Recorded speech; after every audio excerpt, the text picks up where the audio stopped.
স্বরাষ্ট্রমন্ত্রী একটি মন্তব্য করেছেন, জুলাই চেতনা নিয়ে ব্যবসা না করার মন্তব্য করেছেন। আপনারা ব্যবসা করছেন জুলাই চেতনা নিয়ে? না, ব্যবসা তো বিএনপি করতেছে, সবচেয়ে বড় উইনার। ব্যবসার একটা মানে যেটা লাগবে, আপনার ব্যবসা করতে হলে যেটা লাগবে সেটা হচ্ছে মুনাফা।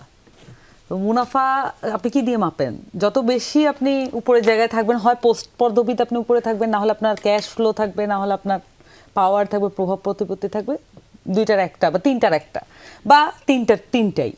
তাহলে এখন যদি আমি মুনাফার জায়গা থেকে বলি যে মানে আমি যদি পোস্ট পদবীর জায়গা থেকে এমপি মন্ত্রী, এগুলো তো আসলে কি প্রোটোকল আছে, প্রত্যেকটা সিরিয়াল আছে, মানে মন্ত্রী সবচেয়ে বড়, তারপর প্রতিমন্ত্রী, তারপরে আপনি এমপি, এরকম একটা প্রোটোকল আছে।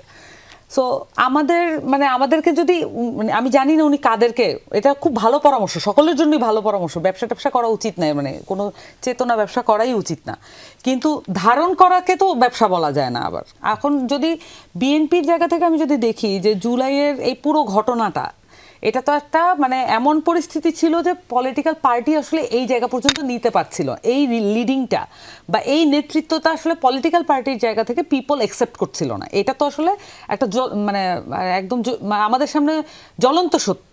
কারণ আমরা চাচ্ছিলাম যে বিএনপি এটাতে সাকসেসফুল হোক, এবং আমরা চাচ্ছিলাম যুগপৎ আন্দোলনে, কিন্তু আমরা মানে ধরেন আমরা আমাদের জায়গা থেকে ফ্রিল্যান্স মুভমেন্টে থাকলেও পার্টিগুলো তো একসাথে আসছে।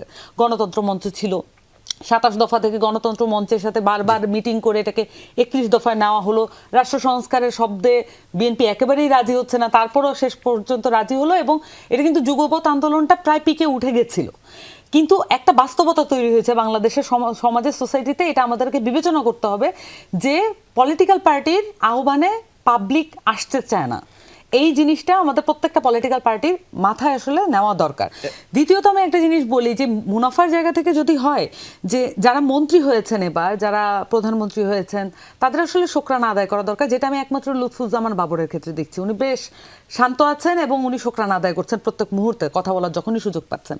কিন্তু এমপি মানে আমাদের যারা ধরেন নাহিদ ইসলাম আগে ছিলেন উপদেষ্টা, এখন হয়েছেন এমপি, সেটা তো প্রটোকলের নিচে। তাহলে তো এইটা আসলে ব্যবসা করে খুব বেশি মুনাফা হলো না।